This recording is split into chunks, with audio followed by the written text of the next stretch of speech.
کس قدر شباہتیں ہیں حضرت زہرا میں اور معصومہ قم میں بھی، کہ باقاعدہ علماء نے پورے آرٹیکلز اس پہ لکھے ہیں کہ حضرت زہرا کی بھی انسان شفاعت کا طلبگار ہے، ان کی بھی شفاعت حاصل ہوگی۔ اسی طریقے سے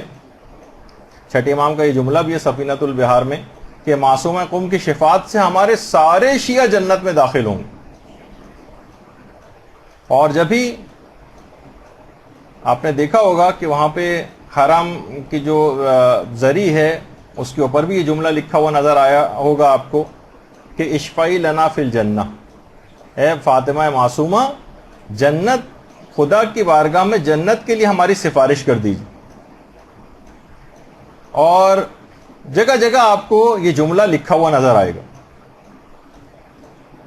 اور انہی کی زیارت میں ہم کیوں ان سے مانگ رہے ہیں کہ آپ جنت میں ہماری سفارش کر دیجیے؟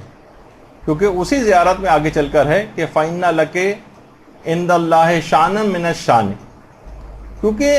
آپ کی قدر و منزلت خدا کی بارگاہ میں بہت زیادہ ہے، محضر خدا میں آپ ایک عجیب شان و منزلت اور قدر و منزلت کی حامل،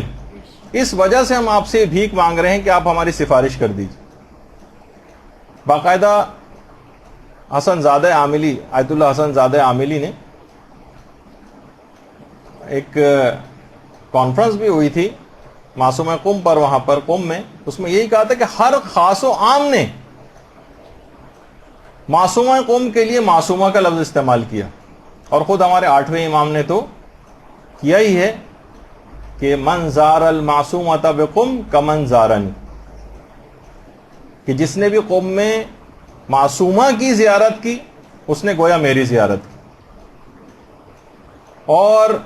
اس لحاظ سے کہ حضرت زہرا بھی معصومہ ہیں اور خود معصومہ قم کا لقب بھی معصومہ ہے۔ حضرت زہرا کے القاب میں سے طاہرہ بھی ہے، محدثہ بھی ہے، معصومہ بھی ہے، اسی طریقے سے معصومہ قم کے القاب بھی طاہرہ بھی ہے، محدثہ بھی ہے، معصومہ بھی۔ اچھا، کم عمری میں بھی شہادت پانے میں دونوں، وہ 18 سال ان کی عمر تھی معصومہ قم کی، 25 سال روایتوں میں بیان ہوئی ہے، بہت سی روایتوں میں تھوڑی سی زیادہ بھی بیان ہوئی ہے۔ اور یہ جو ایک سوال دماغوں میں اکثر لوگوں کے اٹھتا ہے کہ کیا فاطمہ معصومہ قم معصومہ ہیں؟ تو دیکھیے جو 14 معصومین ہیں وہ تو ان کے پاس تو عصمت کبریٰ ہے، عصمت کاملہ ہے، البتہ عصمت صغریٰ بھی ہوتی ہے، محفوظ عن الخطا بھی اس کو کہا جاتا ہے، جیسے حضرت عباس علمدار علیہ الصلوۃ والسلام، حضرت زینب سلام اللہ علیہا، اللہم صلی علی محمد وعلی محمد۔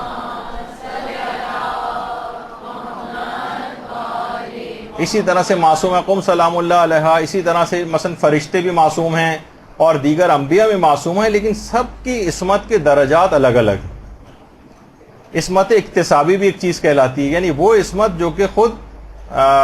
محنت کر کے، ریاضیات کر کے اور مجاہدات کر کے حاصل کی جاتی۔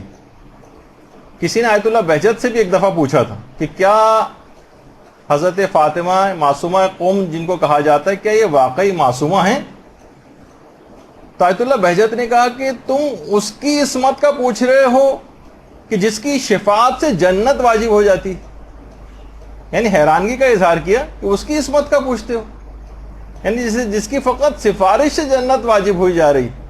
تو سوچو کہ اس کی عصمت کا کیا مقام ہوگا۔ اور ایک لقب ان کا کریمہ اہل البیت بھی، کریمہ اہل بیت، اور یہ خود معصومہ قم کے یہ جو لقب ہے یہ آیت اللہ محمود مرشی کے واقعے میں امام نے ان سے کہا تھا کہ تمہیں چاہیے کہ کریمہ اہل بیت سے رجوع کرو۔ اچھا، پھر معصومہ قم نے شادی کیوں نہ کی؟ شادی ان کی نہیں ہوئی تھی، اس کے سارے جوابات ہیں جو ہماری سیدانی کی غیر سید سے شادی کے مسئلے کا جو ایک درس ہوا تھا اس کے اندر اس کی تفصیل آئی تھی۔ بہرحال اس زمانے کے سخت ترین حالات تھے، اور ان سے جس کی بھی شادی اگر ہوتی اس کا نتیجہ فقط قتل ہونا تھا، یعنی باقاعدہ علماء نے پورے واقعات اور حالات اس زمانے کے کتنا سخت ترین دور تھا، تو وہ اگر کسی کو اس کی تفصیل چاہیے کہ ان کی شادی کیوں نہیں ہوئی تھی تو مختلف علماء نے اس کے اوپر آرٹیکلز بھی لکھے ہیں، اور اس درس کے اندر بھی اس کی تفصیل مل جائے گی جو اس کو آپ سن سکتے ہیں۔ برحمتك يا أرحم الراحمين وصلى الله على محمد وآله الطاهرين